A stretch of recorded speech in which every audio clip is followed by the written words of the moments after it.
understanding what some people are talking about and what they're asking for in this whole deal. And again, I go back to the Obama effect. There are a significant number of people, and let me say this. This is not just HOTEP. It's not just ADOS. It's not just black nationalists. It's not just, no. There are a lot of African Americans who are on Capitol Hill, who are black CEOs, who are black small business owners, who are black folks in academia and other areas, who, although you have not heard them publicly go there, they were disappointed in the 8 years of Obama. So let's just be real clear, okay? Since we're going to sit here and just be real honest, okay? What you're seeing with Senator Kamala Harris, what you're going to see with Senator Cory Booker, what you potentially will see with former Attorney General Eric Holder, what you would have seen with Governor Deval Patrick, are black folks saying, we screwed up. We were quiet for 8 years. We sat here and mobilized and raised money and knocked on doors because we got hyped about a black president. Mm-hmm. And I long said, and again, feel free to go pull the tape. I said for a long time that black folks were the only ones who were left at the inauguration parade looking like this here. We got a black first family. Now everybody else left. Now I told y'all in the first 60 days, LGBT community gave Obama a 54-page agenda for what they wanted. Black organizations, and don't act like I don't know what I'm talking about because I was there. 5 years after Obama's first elected, gathered at a hotel across the street, Washington Hilton, where they assembled to put together their black agenda, and then took 9 months typing it up before we got a copy of it. Don't act like I wasn't there because I was in the room at the news conference. So what you're seeing is, you're seeing folks saying, I need to hear some stuff now before I invest in you over anybody else, because frankly, I screwed up last time. Yeah, that's like they were left. Hello, family, and welcome to the African Esquire channel. I'm here with a new video, and what I want to talk about today is a little bit about this whole Kamala Harris situation. So FAL will be doing a live stream this weekend on Saturday at 4 p.m. Eastern time is the planned time. And so I'm not going to get too much into Kamala Harris right now. We're going to talk about her more in depth on the live stream. However, I do want to talk about the political awareness or the political awakening of Black America. So often we talk about a lot of negative things that are going on. We talk about the fact that we're not united, we're not organized, we're not this, we're not that. We don't highlight the positive aspects of how history has taught us certain lessons and how we have definitely transformed. And one of the great things about social media is that it puts us in a position to, first of all, analyze multiple thoughts, streams of thought, multiple opinions, actually connect certain dots, and actually have some discourse online. I think a lot of people who were probably on the Obama Yes We Can wave back whenever he was running for president are now questioning that whole wave and are now looking at someone like Kamala Harris and previously looking at Hillary Clinton and looking at these people who come out, these politicians who come out and try to get the Black vote with only symbolic gestures, with things that are not actually substantially connected to the well-being of our community. And they try to get the Black vote with all this talk, with all this pageantry, and without actually giving us substantive goals or gains that we can get from the political process. And I wanted to talk about that we're actually waking up. I'm noticing more and more online. A lot of people are saying, okay, it's nice that you went to a HBCU. It's nice that you're a Delta. It's nice that you're this. It's nice that you're that. But let's talk about the fact that if you don't have specific things that you are saying that you want to do for the Black community. You are not outlining specific things that you're going to do to change police brutality, to change the prison industrial complex. In fact, people are actually calling her out on her prosecutorial record instead of assuming that she's going to do something for the system. They're actually calling her to task about her past. And this shows a great sense of maturity. Number one, it shows that we've moved past the point of taking whoever the Democrats give us. And when I say we, obviously you're always going to have a certain element of us who are always going to be beholden to the Democratic Party, always going to be beholden to mainstream politics, because a certain aspect of, I would say, the Black bourgeoisie, but not even people who are bourgeoisie as far as having monetary gain, but even as far as the mindset. A lot of people have the mind of a bourgeoisie because that's where they want to be. So they look to these integrationalist politics, and they see that as being their saving glory. And people with that mindset, they will always be beholden to the mainstream. They'll always be beholden to the institutions that they think are legitimate. And in this case, the Democratic Party has been longstanding in the Black community as being a legitimate party. Previous to that, it was the Republican Party. And as I'm sure most of you know, at a certain point, it switched from the Republicans to the Democrats. And more, you're starting to see people who might agree with a lot of the policies on the Democratic ticket, but they're not comfortable voting for the Democratic ticket without seeing something that's actually pertaining to their people. Because if you look at the conditions of Black people, there's been a lot of people who have benefited from liberal policies, but we've not benefited because the policies have not directly been targeted towards us. We're always given these policies that are supposed to pertain to all of America. So they said they're going to give health care for all. Well, therefore, that means we're going to give you some health care, right? But it doesn't necessarily trickle down.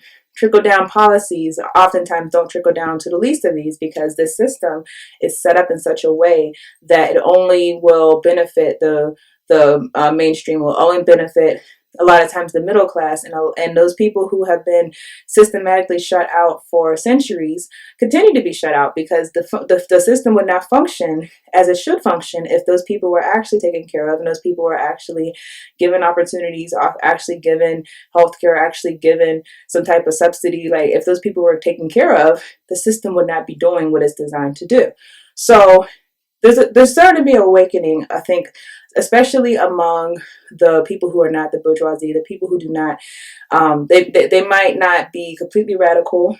They might not be people who are completely conscious, but I think that there's a great element of people who are normal people, everyday people who are working everyday jobs, who have no sense of hope in this idea that, you know, one day I'll get a job on Wall Street, one day I'll get a job in Washington, one day I'll get a job teaching at some university. Instead, they're beholden to their family. They see their circumstances. They see the fact that, hey, we had Obama, we have Trump now, and now it looks like there's probably going to be a Democrat elected next time. And why is it that my family is still struggling the same under all of these politicians, when we're told that it's enough to have a Black candidate as far as something that's going to represent you, but that Black candidate doesn't actually represent you? That can't be something that is a goal as far as Black America. That can't be something that's a goal as far as actually getting something from the political process. So I wanted to talk about that element, that we are waking up. And that's something for us to applaud. It's something for us to be proud of, because oftentimes we're told that we're going backwards, but in a lot of ways, you really can't go backwards. You know, we can go backwards as far as our togetherness, but as far as our history and as far as how time progresses, we can't go back to being on the back of the bus. We can't go back to slavery. I don't think Black people are in a mental capacity to go back to slavery, literal slavery. I'm not talking about things like the prison system. Obviously, those are forms of slavery, but we're not in the mindset to go back to the institution of slavery that existed at one time in America. We're not in the mindset to sit on the back of the bus. We're not in the mindset to tolerate certain things that we would tolerate.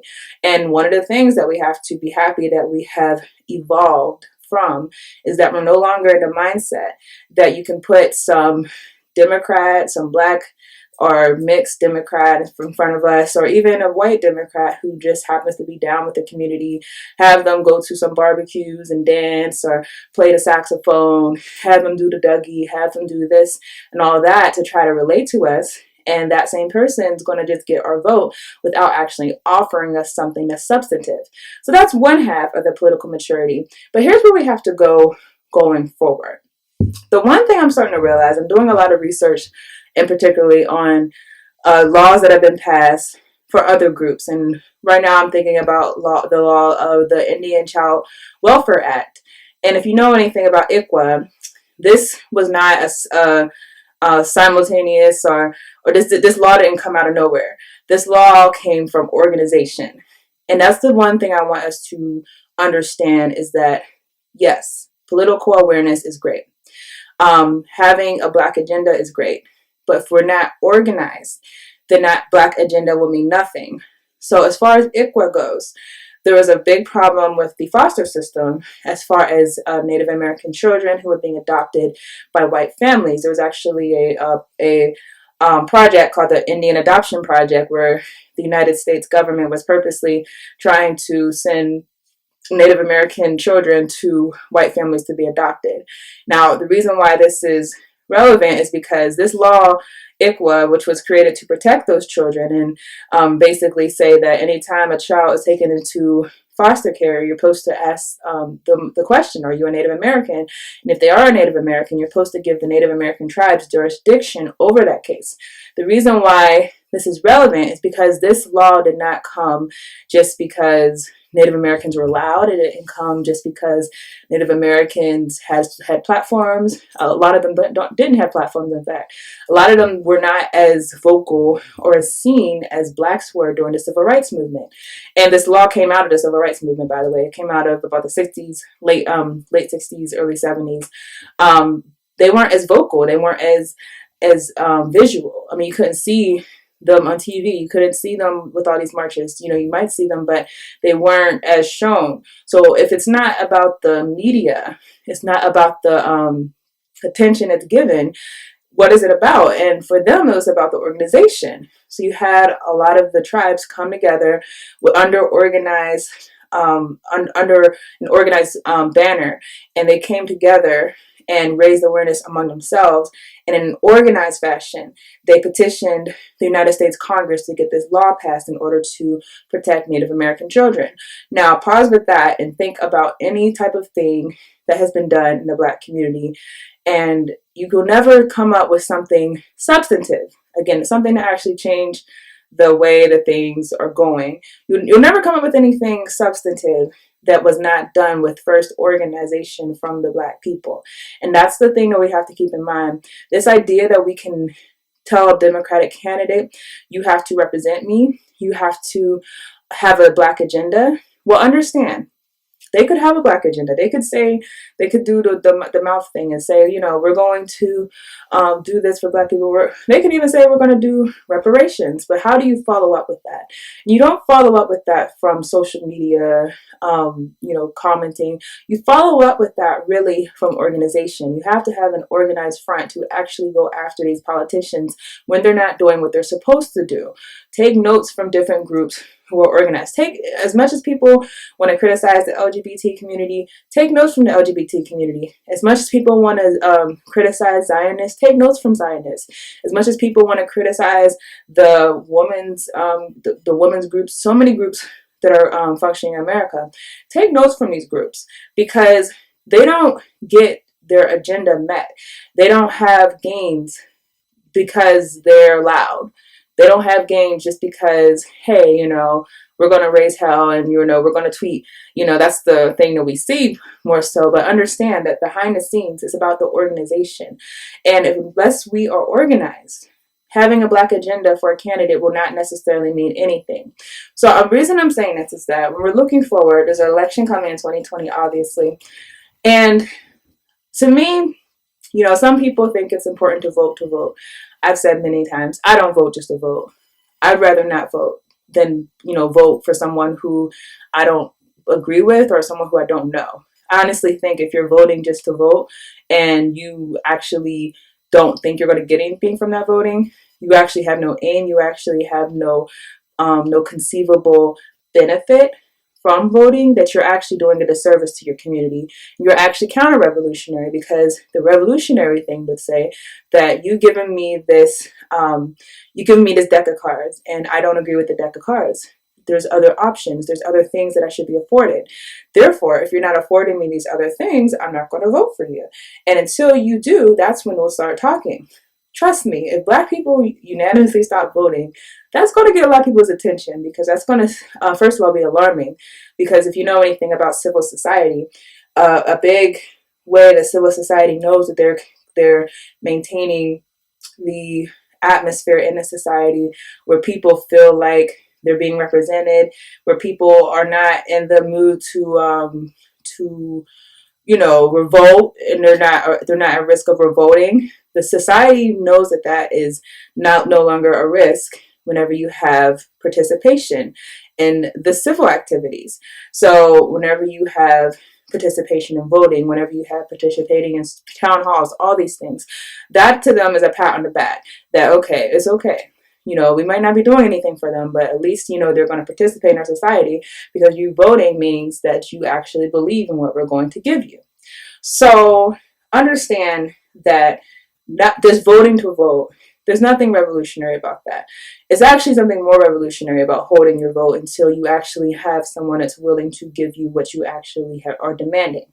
So when we bring this back to the whole issue of this, the upcoming election 2020 that everyone's going to be going crazy about, because a lot of people want Trump out. Trust me, I have no affinity for him, so great, get him out. But when you're talking about this election, if you're just looking for someone to have a Black agenda, but you don't have an organized community to demand that agenda, understand, once again, we're not going to be getting anything. And it's important that we're asking for a Black agenda. Don't get me wrong. It's important that we recognize that.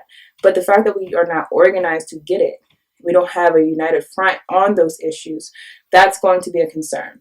So I say this to say, if we're thinking of actually trying to get something, and not just saying that we want something, but we're actually trying to get something, the thing to probably do is to pull back from the electoral process altogether until we are organized, which is something that Booker T. Washington, for example, did call for. He called for, if we're going to try to be engaged side of politics, but we're not organized and we're not having an economic base among ourselves, then there's no real point in engaging in politics. Therefore, let's withdraw from the political sphere and actually focus on gaining among ourselves. So in the same fashion, if we're not organized, and understand, we don't have to have a ton of money to be organized. That's one thing that I do not agree with, that a lot of people echo, that we have to only focus on our economic progress. No, we don't have to only focus on our economic, but we do have to be organized. If we're not organized, if Black people are not in organizations that are calling for an agenda, and organizations that are powerful enough and unafraid to actually call these politicians out on things, and not just call them out, but to stand inside of uncompromising positions where they're actually going to do things that could actually hurt their reputation, that could hurt their ability to be invited to this dinner, or hurt their ability to be honored in this way.